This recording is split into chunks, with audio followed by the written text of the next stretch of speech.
All right, well, we're gonna start. Um, First, I want to thank everyone for coming. It's really exciting to see lots of faces and see lots of names. And I want to thank Gerly for being here. Really excited about tonight. This is the first in a four-part series of community conversations. I would like to start by just going over a couple of the norms of staying on mute until you're called on. And what was the other thing?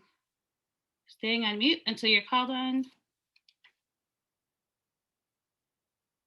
And if you have a question, at that time, you can put your name in the chat and you can ask it. We'll call your name and you can ask the question.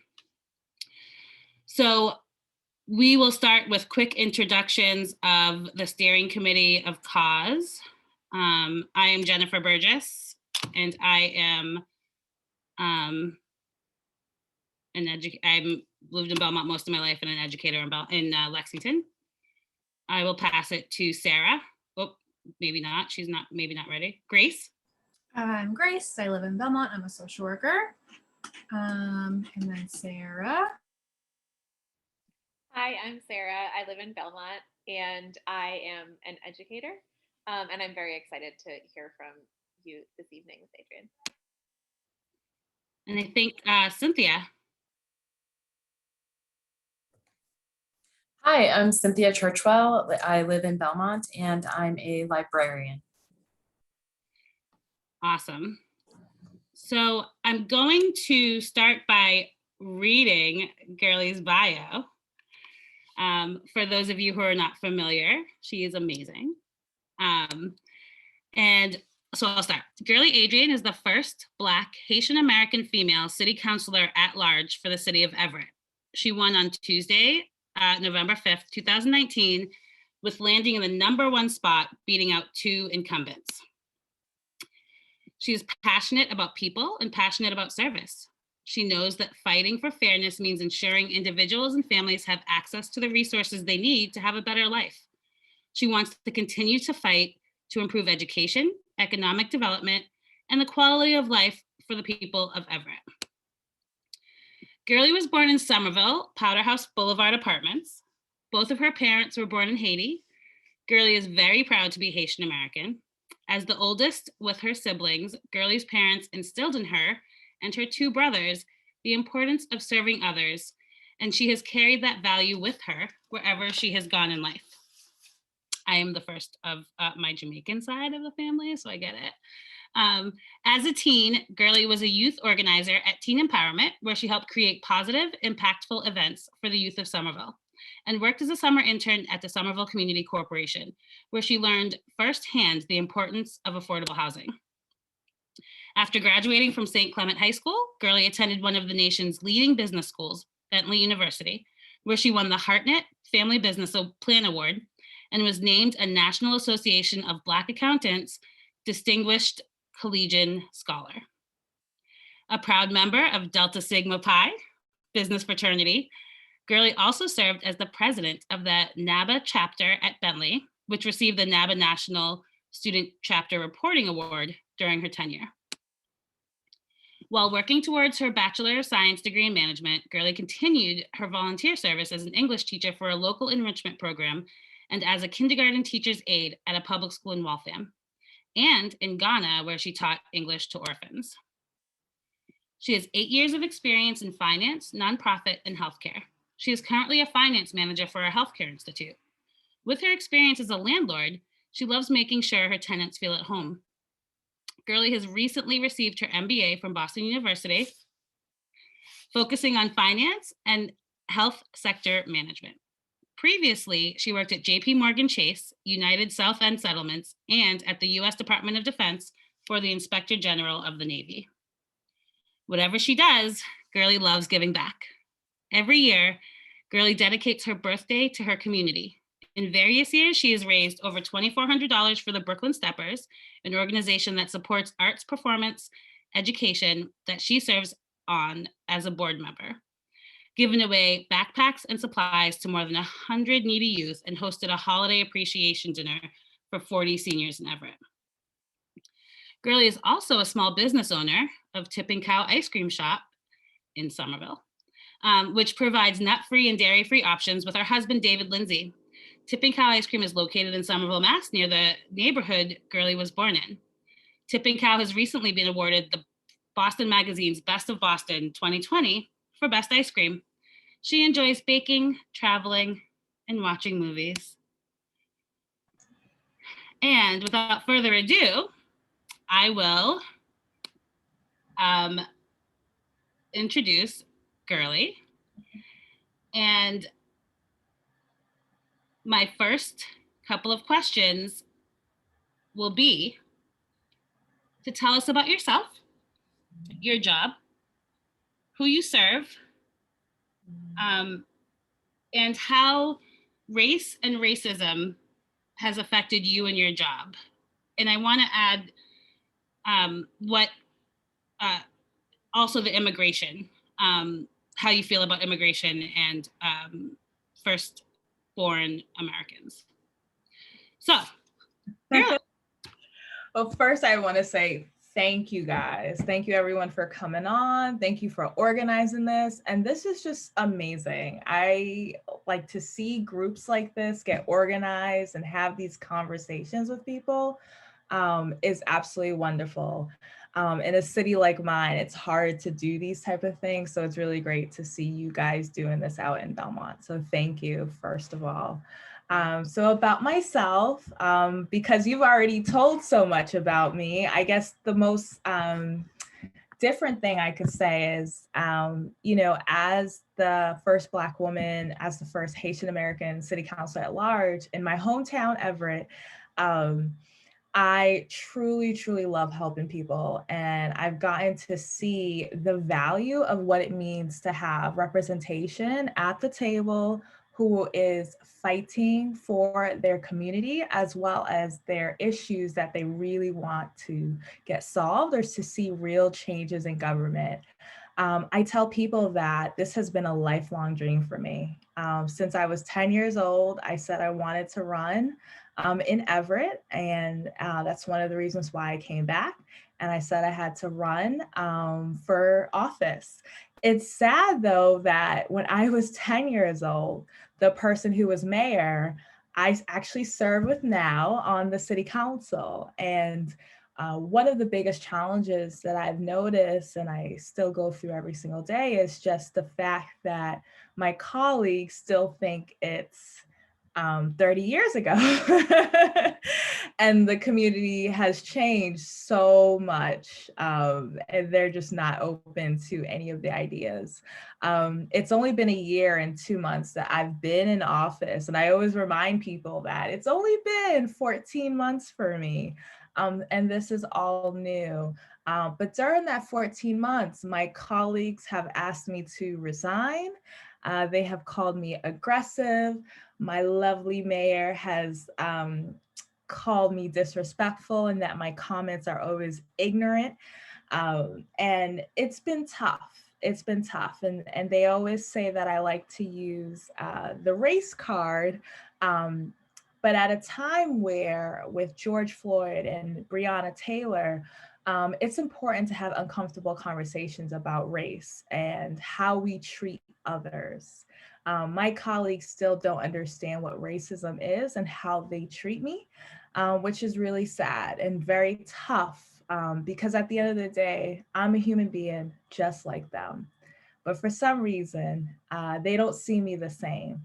They see me as somebody that they want to attack every month, every other week that they can and that they could try to bring down. But most importantly, what I realized is that the people, the community push my work, and I'm going to continue doing that. And so that's a little bit about me and myself and my council. And then you said being for immigrants. So it's interesting because Everett is such a diverse city. I think we're number 2 in the Commonwealth of Massachusetts. However, whenever I talk about being Haitian, or I'm supporting immigrants, or we need to ensure that we are a welcoming community, there's a group in Everett that will attack me. And they constantly do this. When I ran for city council, they told me that I needed to go back to Haiti. They made threats where I was nervous about my life, where when we would have a debate, I actually had to ask for police. And it was all because they felt like this person who, they thought I was born in Haiti. So they were spreading this rumor that I was born in Haiti. They thought this person coming from Haiti was coming to Everett and just changing everything. And it's so sad because Everett is literally filled with so many amazing immigrants. Like if you go to Broadway and Ferry Street and Main Street, our small businesses are run by immigrants and their families. And that's why I love and I'm so proud of Everett. But it's sad to see that sometimes people feel ashamed or afraid to talk about it because we do have this group that tries to threaten and attack us. And so that's been tough on that fold. And what was the other question? Or did I answer them? I think so. Good. The Good. population that you serve is a large majority of immigrants. Yeah. And we can see, so if, I don't know how many people know, but the mayor was on a public call and attacked Gerly for smiling. He thought her smiling was disrespectful. Yeah. So how do you do it day in and day out? How do you deal with those micro, and I don't know why I even say it. I hate the word microaggressions. It's all aggression, right? So how do you deal with those aggressions and continue to have faith and do what you're doing and not just give up and be like, okay, you know what? I'm just gonna go back to my ice cream store and make people happy somehow, right? Yeah, Jennipher, I will tell you, like it's incredibly difficult. And you would think that within the last year, right, being on the front cover of the Globe, I think 3 times exposing what is going on in Everett, you think my colleagues would feel embarrassed or feel like, okay, we need to stop what we're doing, or at least try to be open and understand how this is affecting me? No. We had a city council meeting last night, and again, they did something where I was super shocked, and I just don't think I don't know if they'll ever understand, and it's difficult. And I actually, after what they did last night, I actually just logged off, and I just was just like, I don't understand, if why this continuously happens. I mean, I do in a sense, but I just think it's truly unfair. And there are a lot of tough days. And I think I've publicly said this. Last year in September, I was thinking about not running again. And I was like, I got my MBA. I was like, I can go and do anything I want. Why do I have to tolerate this? But then it was, then the council meeting where they asked me to resign happened. And then I got this overwhelming support across the Commonwealth. And it wasn't just amongst like Black and Brown people who are my colleagues or my friends, but it was from everyone. From letters, cards, emails, text messages, Facebook. It was just the overwhelming of support. And it just showed to me that Everett is such a small city where I have just a group of people who don't like me and want to make my life miserable, but the love and the support of my work is much bigger. And I remind myself that every day. Like every week I sit down and I read my mail, and I'll tell you, Jennipher, I'm always getting a card or a letter from my residents that remind me, Gerly, you're doing such a great job. We love you. We want you here. And so that really keeps me going. That's amazing. And we do love you and want you here. I wish I lived in Everett so I could just, what do you do So I know as Black women, we're often asked this, and as educators, we're often told that we need to practice self-care, right? Yeah. Do you have any specific self-care routines or ways to manage what's happening? Yeah, I listen to a lot of music. Like Spotify is everything to me, and Netflix. People be so surprised. I know, like TV, I feel like growing up, I wouldn't watch any TV, but now I watch so much TV while I do work. I'm like a big movies person, and I'll just rewatch the same movie like 20 times. I already know what's gonna happen, but I love to listen and watch it. So I do, and because of COVID, since we had to self-quarantine, like I've just been watching so many great movies, and that just keeps me happy. It makes me like, oh, for an hour, I'm in this other world. I agree. I've watched all the TV, I think.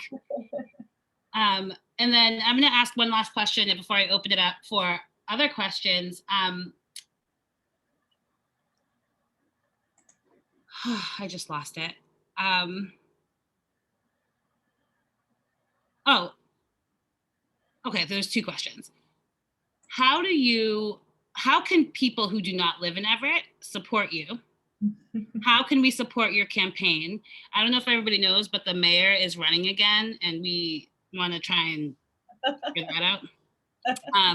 But how can we support you, and how can we support your campaign? What are some action steps we can take for even if we're not from Everett? Yeah, I think so I mean, people are always going to say like money first, right? Like donation is always the biggest thing. And one of the things that I realized, like in a city, I just the other day I went door knocking in a town called Bedford, and Bedford doors, like every single person opened the door. It was such a different perspective, in a sense of like in Everett, like no one really opens the door, and I have to continuously like mail or call or try to reach people, and so I realized the importance of having bodies to help me, because I've been doing doors every single day for the week, because we're trying to make sure that I have enough support for my reelection. And we're noticing that there is a lot of support, but it's like, how do I do this whole city by myself, and still work full time and deal with all these other responsibilities? And so I feel like for the first time I really need help. But if people want to donate or they want to volunteer in the like help with doors or make phone calls, sign up on my website, because I realize like we're gonna really need some enforcement, because I think the mayor has a personal issue with me, and I think his agenda is going to ensure that I don't win. But We can't have let a great community. Cannot let that happen. But we have a great community. I think I think a lot of people will tell you, like for me, like knocking on, people are like, Gerly, you've helped me with a turkey, or you've helped me with groceries, or you've helped me with information. Like I've realized the impact my seat has done in my community. Sarah, you got to it before I did. Good job. You just put that link in there if you want to sign up to volunteer. Wow. Do you want to talk about tipping cow at all before we open it up for? So something about me that people like, because people think I'm like all about politics, but I'm also like all about business. Like I am the person that listens to YouTube and podcasts on like everything about business, from entrepreneurship to stocks to real estate. And I just like to learn so much about it. And so with Tipping Cow, my husband and I, we always wanted a small business. More originally, we wanted a coffee shop, But in Massachusetts, there are so many coffee shops everywhere. And we got the opportunity to buy Tip and Cow from the former owner, Anna, and my husband and I, we took it over, and I was so happy because I was born in Somerville, like right around there. And it's, the residents of Somerville, the customers, we have customers from everywhere, but it's been a joy. It's been almost 3 years since we've owned it, and we've been able to renovate the space. We updated the website. We brought in some new flavors. We have some great partnerships with local markets and restaurants. And so we've been, and then to get the Boston Magazine Award last year, that was really huge. It's been super, and soon we're gonna have another exciting announcement, but I'm gonna wait until we get closer. But it's been a blessing. That's so exciting. You are doing it all. Literally. I think Grace had a question. Yes, I do. So I was wondering if you could talk a little bit about mentorship and what role that has played for you, either who have been mentors for you, and do you mentor people coming up? What does that look like for you? Yeah, so I think mentorship is crucially important. And I always think back to, there are so many people. First group of people would have to be my teachers, right? I'll tell you guys a story real quick. So when I thought about me running for office when I was 10 years old, I would read the newspapers, and I went to my teacher at the time and I told her, like, I want to do it. And she's like, girl, just don't even think little like that. You could be the first Black woman president. And she would always make me write essays about politicians. And this was all at 10 years old. And I just always, and I still talk to her this day, Miss Stuffle. And for me, that was such an inspiration. She poured so much into me. And so I've always poured into others. I have a mentee right now. She goes to a high school in Boston. She's a junior, and I've had some really amazing mentors. I think mentorship's important, but I will say it's important when somebody will invest in you. I think people will just use the title mentor, but you need somebody who's actually going to check in with you and actually try to figure out how to develop you and push you. I've had so many mentors that I'll tell you, like when I went to Temple University for my first 2 years of college, my criminal justice professor had me actually teach the class. And I was the shyest person in the room. And the reason why she had me do it was because she said she saw something in me that was unique. And I always told her, like, because you did that, like now I could speak anytime, everywhere, right? And I love that she did that for me. And I think every single one of my mentors has done that. Like my teacher, right? She would make me write essays about politicians and got to know their story. And so mentorship is important. Wow. That just brought up another question for me. I don't know about St. Clement. Is it a predominantly white school? I know it's Catholic or Christian. Yeah, it was Catholic, so it's closed now. But it was predominantly white. So there was, I think, 5 Black people in my class, and there was 1 Latino. And what was that experience like?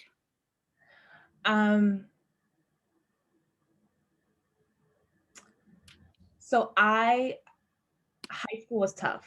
High school was tough. I was the person that got bullied and made fun. So it just reminds me of being on the council, right? Like I feel like I'm getting bullied, I'm getting attacked, and then I'm just like, I don't want to be a part of this anymore. I just want to like go in my room and cry.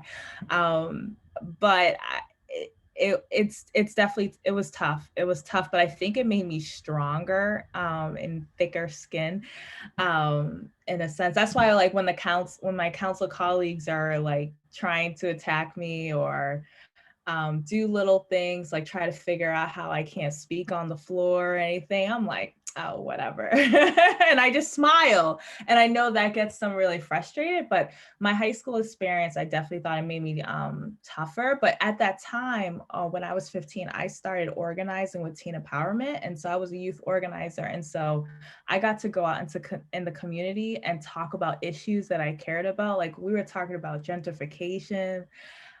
We were talking about affordable housing. We were talking about police reform. I've been talking about police reform since I was 15 and I'm 31 now. So I've been in these issues since I was young. So my high school experience, it was well-rounded because I got the classroom experience, which I hated, but outside in the community world, I loved it. Wow. So I'm going to go to Sarah. I think her questions kind of coincide with my last question. So Sarah, go ahead. Well, I'm just like busy filling the chat as I'm listening. But I'm gonna actually, before I ask my questions, if this is okay, Jennipher and Gerly, I'm gonna ask you about, like you mentioned something about bullying, and I feel like that's something that has come up for us in recent meetings about some events at the Belmont Public Schools. And I don't know, I guess this is kind of a general question, and we don't need to necessarily talk about school policy, but like, how do you think that schools and communities can come together to sort of better address that kind of an issue? Because bullying isn't, like, as we can see from recent political campaigns, from your experiences, it's not necessarily like relegated to just schools. Like we usually think of that as something like that happens with children. So we need to address it first in schools, but then it's also happening amongst adults really publicly. So I don't know, how do you think we can work to begin to address that issue? Yeah, that's a great question. That's a great question because, like, for example, like I told you guys earlier, like I thought originally that if I exposed what was happening to me on the council, like on the Boston Globe, I thought they would stop. But it got worse. And then like it got worse. And then it got worse. And then I was like, oh my gosh, I don't know what to do, right? Like it was, and we went to the legal route and they were like, well, you have to suffer some type of loss. And it was just like, okay, so I have no idea so it was like the only option really was I could stay on, be miserable and deal with this, or quit, which is what they would want me to do. And I felt like when I was younger, when I was like elementary school or in high school, my way was not to go to school. If you look at my attendance rate for high school, it was horrible. But it was the fact that I would get bullied and I just didn't want to go to class. I would do my homework. I would do well in exams, right? I would, because I was playing basketball, so I had to do well, but it was just like, I didn't want to be around people if that's what they were to do. And it was, for my way of escaping was not going to class. And I tell people that is not what we should be doing, right? But I remember the vice principal at the time, she didn't know how to handle it. She didn't know what to do. And I know for me in Everett, I don't want to say I'm super close to the superintendent, but I will say I will pick up my cell phone right now. And if there's a student that talks to me about an issue, I will call her and have a conversation. Like, how do we fix this? And I felt like at my vice principal in high school, she never wanted to address the issue. She just was like, okay, it's okay for you not to go to school. It's okay for you not to go to school. And on the city council, it's not like I can miss council meetings. It's not like I can't show up because they're going to use that against me. And I wish that we could address this. Like if I was the council president right now, I would say, hey, we need to have a conversation. We need to figure out how we can work together because this does not look good for the city of Everett in general, what's happening. But nobody's doing that. Nobody wants to address it. So for me, that's why whenever I see an issue, like particularly when it comes to any members of my community or my residents, I'm like, let's address this head on and figure out how can we move forward. And I that's my idea on the top of my head. I just wish people would address and have uncomfortable conversations about what's really going on. because I think it will expose a lot more than what's on surface. Does that make sense? 100%. Yes. Thank you so much. I would be curious too to know from the superintendent's perspective, like in relationship to the city government, how easy is it for the superintendent to address issues sometimes when you bring them to her? I don't know if you can answer that question now, or if the climate where she's trying to address things that are going on in the community and in her schools, like, is it similarly, I guess, aggressive, like the climate that you're trying to do your work in? Yeah, I think like the superintendent and I so far have had a great relationship. I think she's open to like my recommendations, I will say. And I think like our superintendent is new. Yes. And she's dealing with a tough culture right now. Is very similar to what I'm dealing with. And I think she has a lot of pressure. And the city of Everett public schools, it's 82% kids of color. And most of the parents are working and a lot of them don't speak English. So it's definitely a challenge. And her job is definitely hard. I will say, I'm like, her job is really, really hard. But I do believe she's committed, because I'll tell you, I could text her right now. She'll respond to me in 2 minutes, and she'll great. out. I hear good things about her. I have my last question, and then I'm gonna allow Grace to go through the community questions. But my last question is, well, my last for now, until later, for the surprise ones. What or where how do you see yourself in 5 years? You're young, right? Like, you have a giant career ahead of you, and I know that you are going to be doing big things, right? So where do you see yourself in 5 years? It doesn't have to be business. It doesn't have to be political. It could be personal or emotional, or, like, where do you see yourself, or do you? Yeah, so I'm 31 now, so I'll be 36. So I'm hoping by then I'll definitely be a mom. I'm married with my husband, so I'm hoping I'll one day have twins. I definitely will be a mother. I don't know if I'll still be in politics, but I will say this, Jennifer, and to everyone, it's important for me to train other people to take my seat, so that we're continuing the work and we're also growing the work. That is crucially important. So I want to be able, like at 36, be able to come back to Everett and see that, okay, it hasn't stopped. It's growing. We're still doing this, even if I'm not there or if I am there. And I would love to be able to like go out to a beach. I love the beach. Like today when I was walking, I was just dreaming about sitting on the beach and just reading. I think those are the key. I don't know if I'll be in politics. I probably will be in business. I work at a hospital now and I love working in healthcare. And I would love to grow into figuring out how we can get the best healthcare for communities that don't have access to it. That would be the work I would love to do.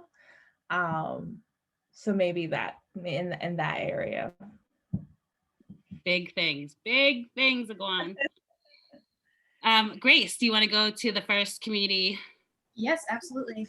So many expressions of admiration, wanting to get involved, and some donations I think are coming your way. But let's see, Erin, I'm gonna prompt you to unmute yourself and you can ask your question. Well, first of all, I just loved your last thing you were talking about healthcare, because my background is in healthcare as a nurse practitioner, and now I'm a mom, but still nursing. But what I see myself going back into is trying to get people get healthcare for everyone, and in a way that is more evenly distributed and But in any case, my question was if there's been an effort to get more Black and Brown and allied people on the council in Everett, because it seems like it's really, unless you have support up there with you, like there's no reasoning with people who are stuck in the mud. And I see it in all, I mean, I see it in Medford, I see it in Arlington, I see it in all these townspeople who kind of sit on there. I've been here for 50 years and things were great back then. And, you know, so there's not like a reasoning with, and there's not an exposing, there's no shame. So it's really kind of like a number and a backup. And so, I mean, first of all, I would love to help back you up, but also how you get people up there with you to back you up. Thank you. Thank you. Yeah, I mean, I'll be honest with you guys. So in Everett, and I don't know if this is in Belmont, but in Everett, there's a culture of fear. And people are legit afraid to run for office. They're afraid to, so I have this slogan, right? So when I ran for council, I would say voice for the voiceless.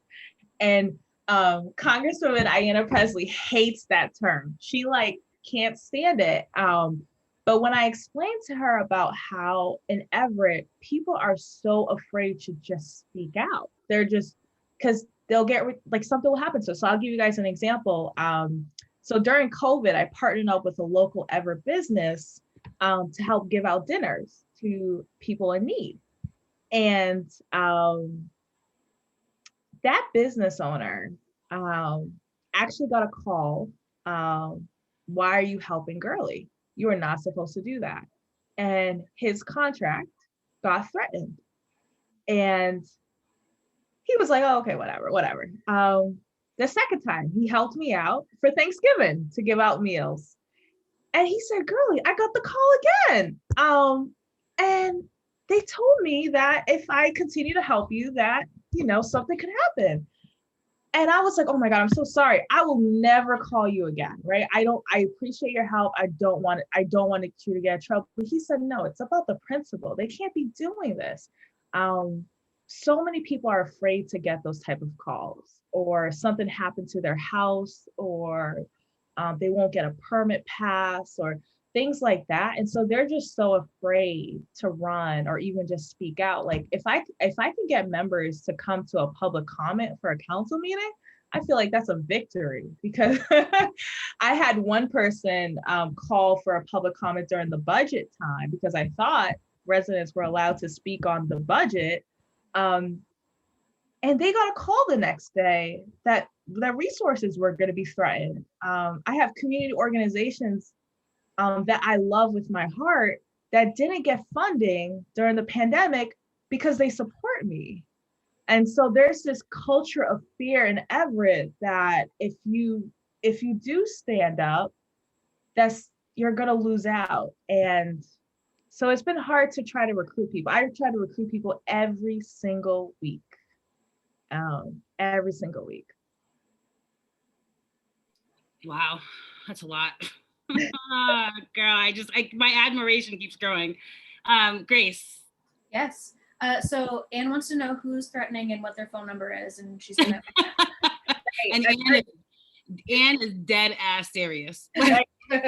It's one person. It's one person. I think definitely he needs to go. But definitely he's the culprit in all of this. That would be the mayor, Anne. I could say it. The mayor of Everett, who is running again, Carlo DeMarco, or whatever his last name is. Yeah. Mm-hmm. Jamie Shea, I'm going to prompt you to unmute and ask a question. Hi, thank you so much, you guys, for hosting this. And Gerly, thank you so much for coming. This has been really, really exciting. I actually teach high school. And so my question is related to high schoolers. I do a unit with my 10th graders every year around civic engagement and voting. And so I'm wondering, like, what advice would you give to high schoolers to encourage civic engagement, or encourage high schoolers to get involved, to get informed, to encourage their parents to do the same thing? So I think, so people will always ask me, like, Gerly, do you have the same script? And I'm like, nope, I have a different script for different people, because I think people care about different issues. So I would ask your students, ask them what do they care about, and try to figure out a way how politics plays into it. So for example, like I know if it's a high school senior, right, they'll talk about tuition fees and say they go to a state school. I'll be like, guess who actually determines the state fees and actually approves it? People don't know this, but the state house does, and the governor. And so I'm like, oh, imagine if you're going to vote for a state rep who would be in support of decreasing these fees that you will have to pay for.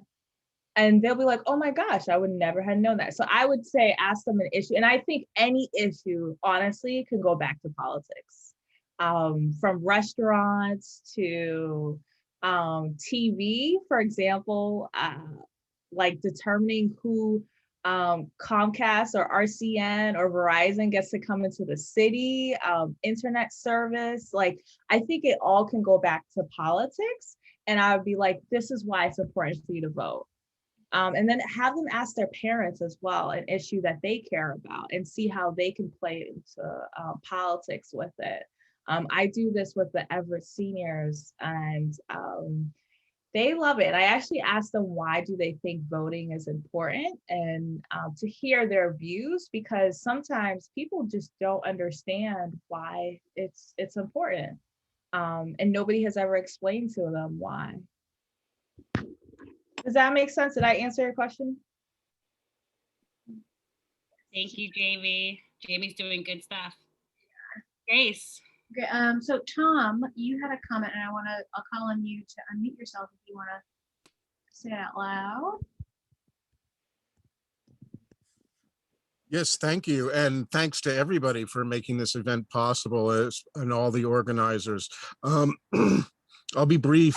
I don't really have a question, but Gerly, we have a couple of things in common. First of all, I'm a twin, so I definitely like what you said there.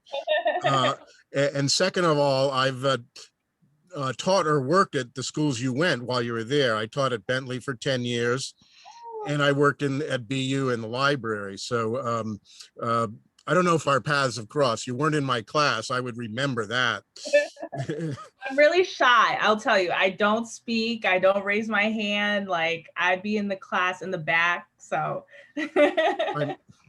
you're unforgettable. Nat and Natalie sang a song about you. But all I really wanted to say is that I've been following you since the first big article in the Globe, since in the fall, and I wrote a lot of comments in support there. And I just, you just keep on keeping on. You in addition to schools and public bullying, there's workplace bullying too, and that's what it looks like you've had to endure. You're a target, not a victim, but you are handling it outstandingly. And don't back down. Don't give up. Your critics look totally ridiculous.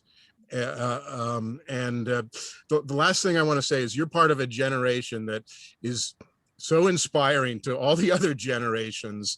I'm encouraging people to start using the term youngers, just like we use elders, as in our youngers are going to save the world. Thank you so much. But there's no pressure. Thank you. Thank you. Thank you, Tom, for that comment. Grace. Yeah, so I think Michael has a question as well. So Michael, should you be able to unmute yourself?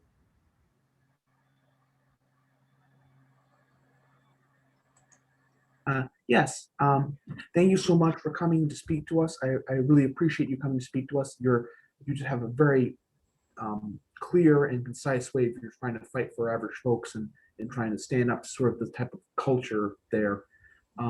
I was wondering though, has there been sort of an effort to, and this isn't on you, but I'm more of like wondering if the local media, the local newspapers, the local like TV networks, ABC, so forth and so on, local area, if they've sort of been really aware and really publicizing this type of action, because if people are harassing local business people, saying basically like, you better not support you or else, you better not support this person or else, that's only bullying, that's sort of intimidation. Like if you can prove that with a contract, that's something that could like lead to real consequences for people involved. And voters, that's like an odor. It will hang to people who do that. People who intimidate or sort of strong arm people. That is the ugliest form of politics. And people who are not political and very passive will say that is the line. So I hope that people stand up for you, and hopefully people keep pulling this crap. Newspapers will be doing muckraking and say, look, this person's bad news. Yeah, there's 3 local newspapers and 2 of them love me. So every week they write positive stories about me. Great newspapers. One newspaper hates me. Mayor controls that one. So I think, everybody at the end of the day feels like it's tough and it's a lot. And which is why they wouldn't want me to leave or resign. I think that's why there was so much support, especially from Everett, because they see what I'm against and how I truly care about this community. I tell people, like, from this year alone, I could see why people don't like politics. I could see why they say, I don't want to get involved. I don't want to know about it. I don't want to listen to it. And I don't think that's how it should be. And I think that's why my council colleagues are always like, Gerly, you're not following the way things are, how it's always been done. And I'm like, yeah, because I want more people to get involved. Before I ran, I think we were having like less than 10% of voter participation. We're at 20%. I'm excited about that. Like, I think that's an amazing number. I brought out so many first-time voters and people who usually just vote in general presidential elections. And I think, like, and I have a text group with about 1,000 Everett residents, and I inform them every single week about what's going on. And I love to do that. And they're so engaged. They're super engaged, and they'll be like, "Girl, I didn't even know that there was council meeting." Like, and I think that's important, and I'm not going to stop doing that. And I think they hate that. But it's definitely tough, and I think everybody knows about it. I think everybody and their mother and father knows about what's going on in Everett. And I think that's why my support is not just in Everett, it's everywhere.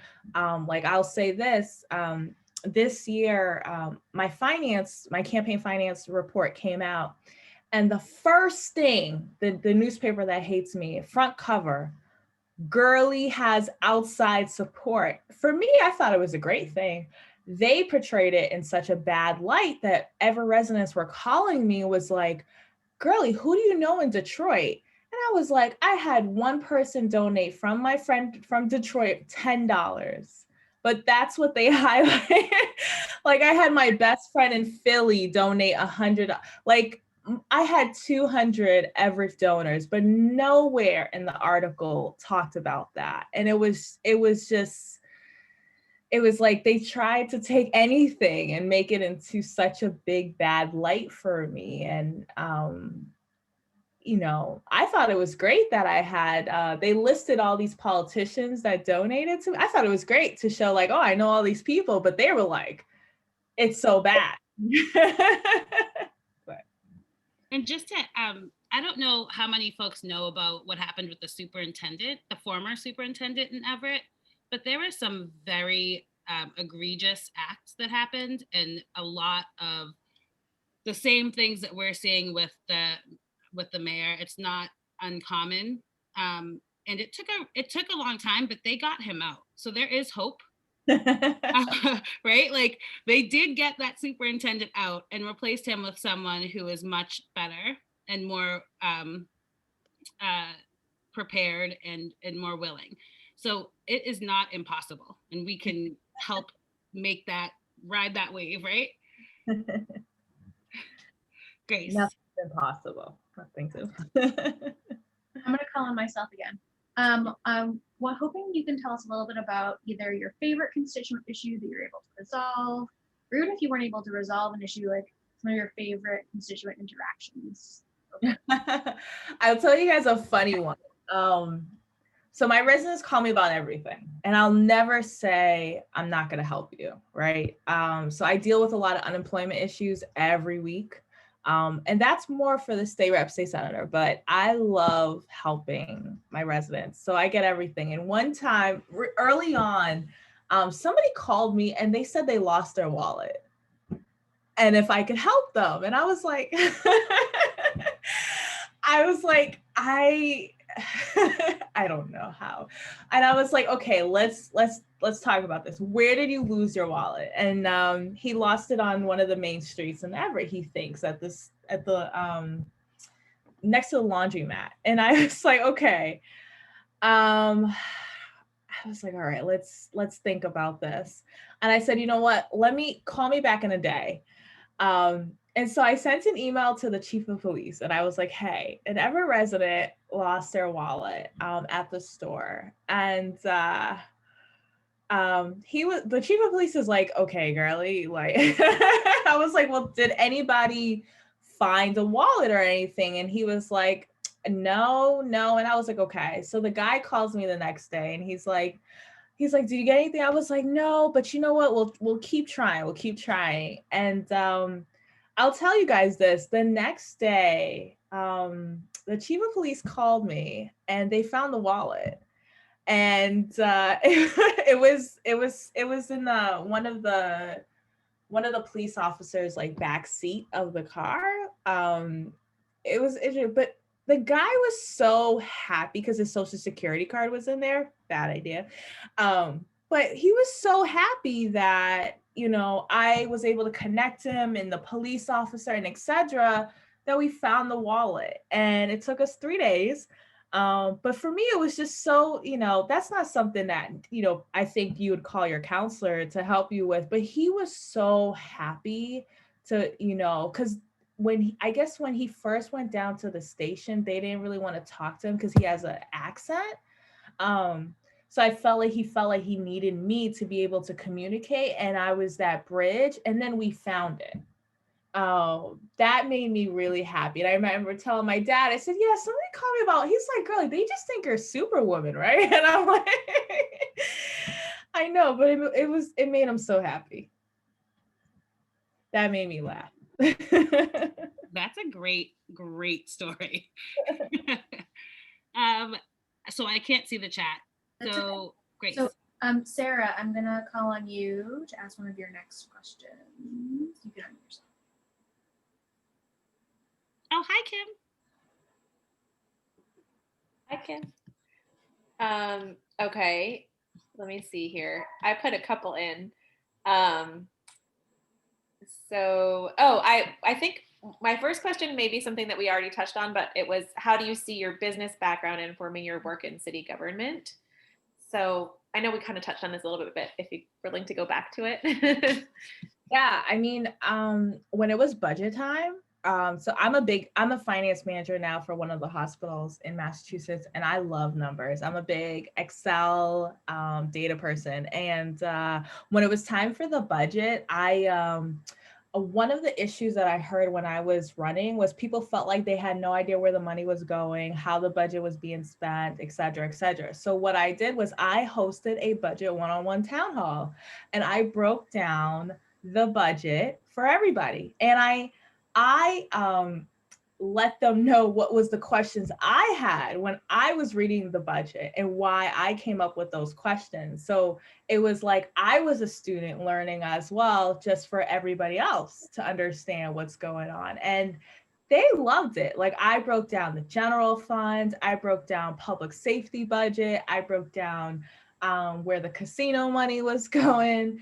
It was cool to use like my business, right, my accounting, business management background, and okay, these are the revenues, these are the expenses, this is what's coming out, this is what's going in for my residents. And it was, you know, had to deal with the budget, which is one of the most important functions of my role as a city councilor, is to, in my eyes, pass an equitable budget. I did not vote to pass the budget.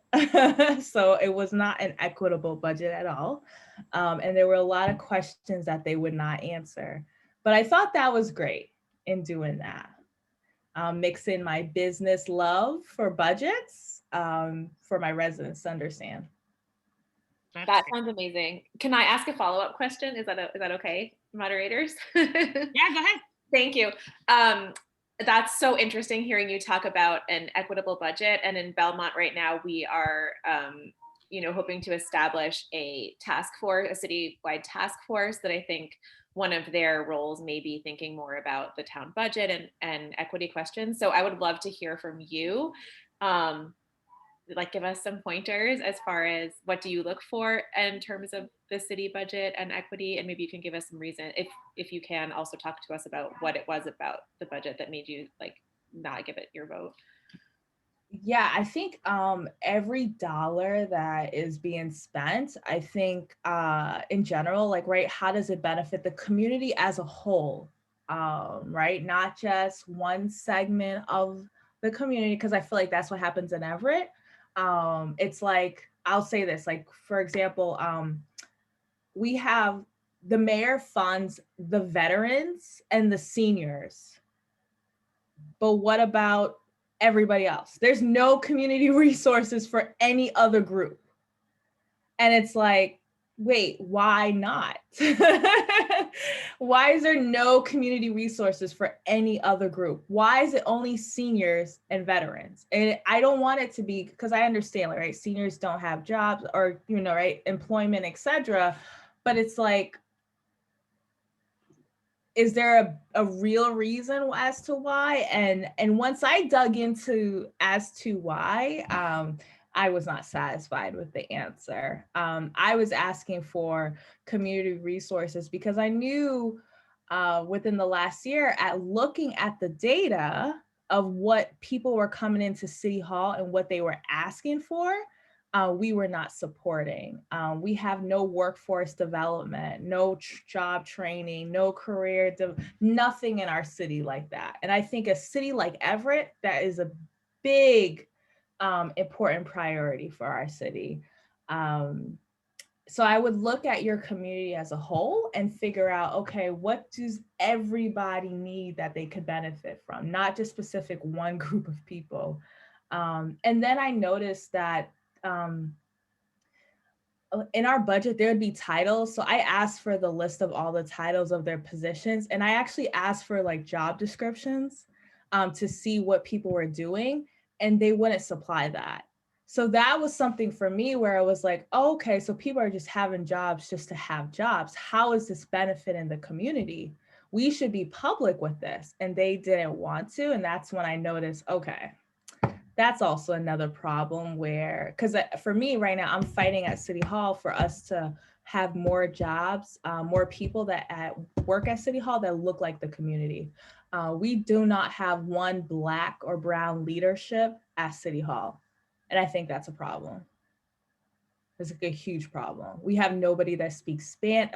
There's just so many issues with that. And here in Belmont, we're having that issue as well. We're changing things, but it's slow, and Everett certainly needs that.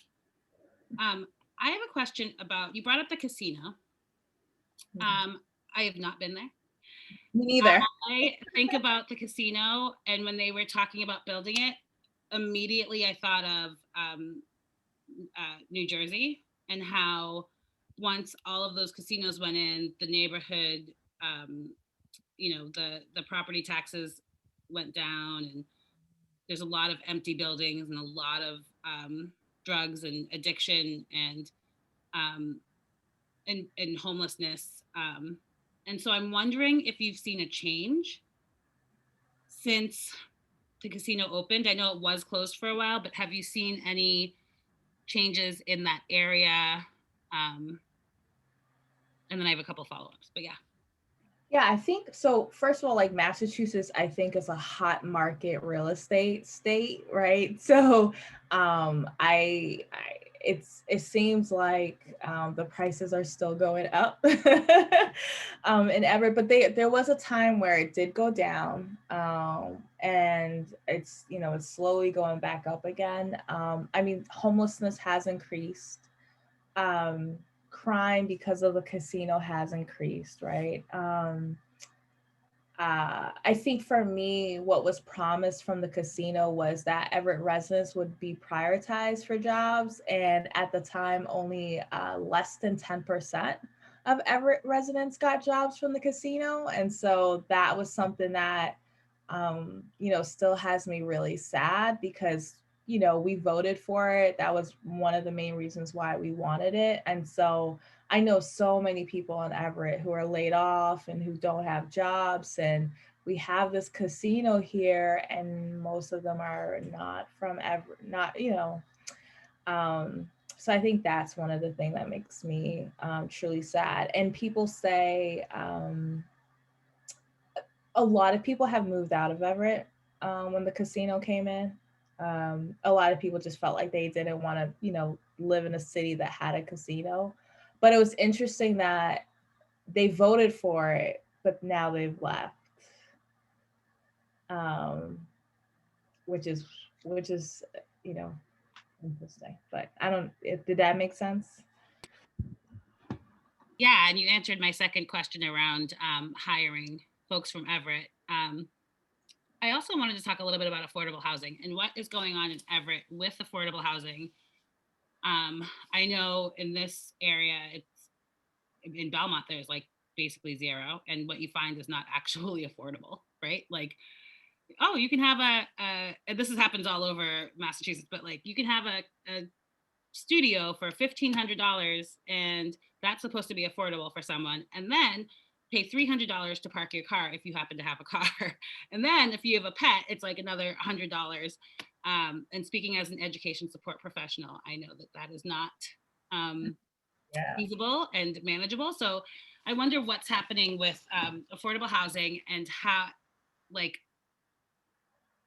do you work with anyone on the house? Like, I'm assuming that the housing committee looks a lot like everything else in Everett.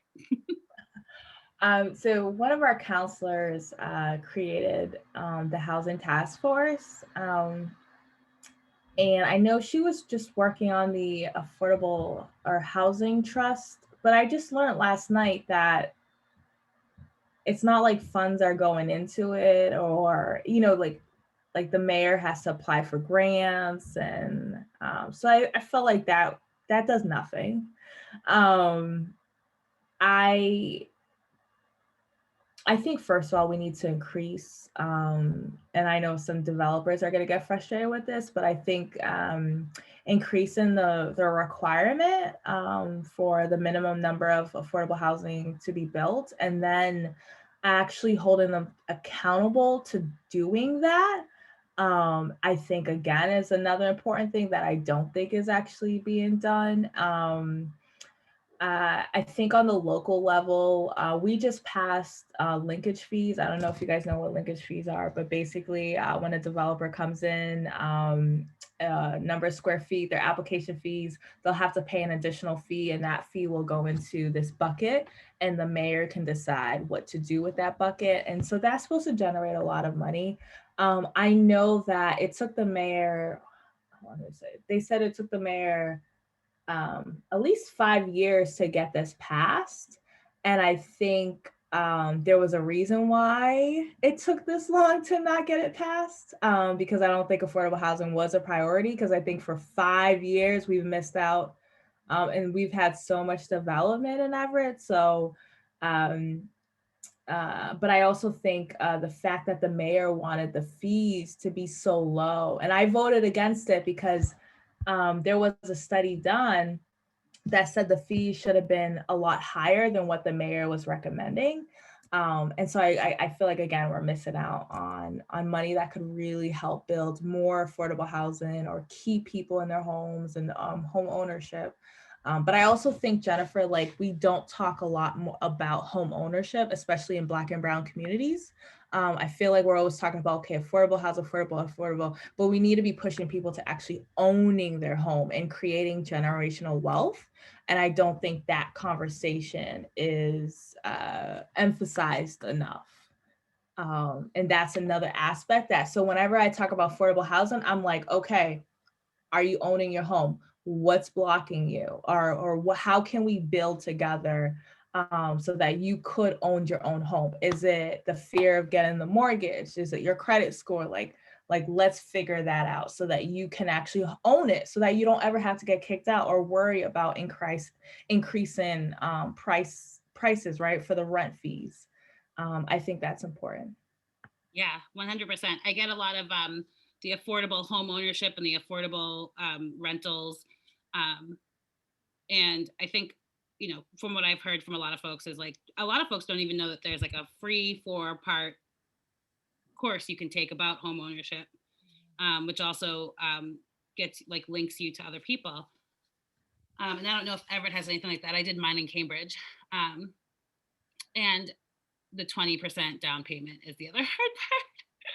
You don't have to. When I bought my first home, I didn't put down 20%. And it's the best investment I've ever done. The best. I think I put down 6%. Oh, wow. Yeah. I mean, I had to get, and I guess that's a whole different conversation, but I did this in February. I had a financial empowerment night and I talked about this. Like I didn't do 20%. And it was such a blessing for me to own a home. And I remember at the time where it was either I was going to rent for $2,000 or get a mortgage, put down 6%, and my mortgage would be $1,387. I was like, I'll get the mortgage. You'll be hearing from me because I'm going to need some help. So I just want to open it up to any more questions before I ask my fun questions. I have another question. We've got some awesome comments in the chat about homeownership, which is great. Thank you everyone for adding that. I wanted to ask early, so Everett did a huge service to the state this past year by hosting several busy testing sites. Like that was it's so important to other communities that didn't have them in our cities. And so now I want to know, as things are shifting, how's Everett doing? Does Everett have the resources it needs now? Do Everett residents have access to vaccines? Like, what's that looking like? Yeah, so the mayor, it was interesting. I know he wouldn't agree with me, but I think when vaccines first came out, I noticed like nearby communities were having sites, and I was like, why wouldn't Everett, one of the most, we were like on that list for a long time. How come we didn't? And then I did text. So I always say this, even if I can't stand the administration, I email them every week. I text if there's pressing issues, and I thought that was a pressing issue. So I texted the mayor and another one of his staff members about it. And come to find out, a few days later, they created a vaccination site. It was amazing, and I thought that was really great and amazing. And I've heard from every residents, like they're so happy. They didn't have to deal with the whole state website. They were able just to call City Hall and be able to book an appointment. So I thought that was really great. So we do have that. And it's probably because you texted him and were like, what is going on, right? Take the credit for it. Yeah. But yeah, I thought that was really good that he did that. Does anyone have any pressing questions before we go on? Nothing else in the chat. All right. So I'm going to ask a couple of fun questions, and we might even end early. Look at that. You can go to bed earlier than you thought. So I'm going to ask you a couple of favorites. Since you talked about movies, favorite movie? The Notebook. Oh, that's a good one. Favorite meal? Soul food. I love fried catfish, candied yams, and mac and cheese.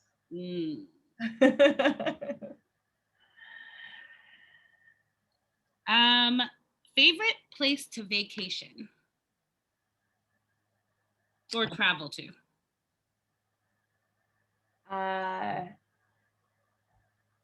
I'll say Ghana.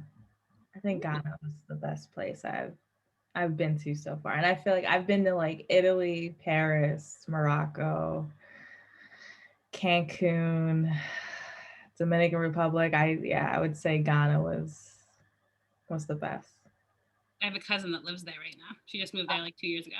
Oh wow. See, yeah, it's the beaches, the environment, the food. It's really cool. Favorite place to live? You've lived in Philadelphia, as have I. You've lived in Everett, you lived in Somerville.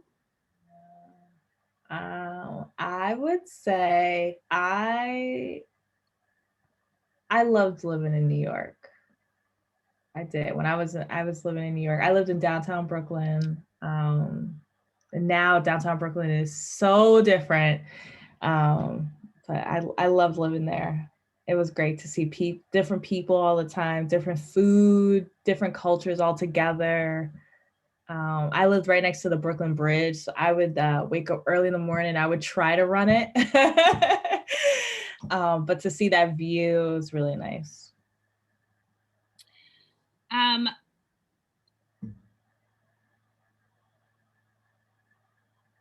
If you really knew me, you would know blank, blank, blank.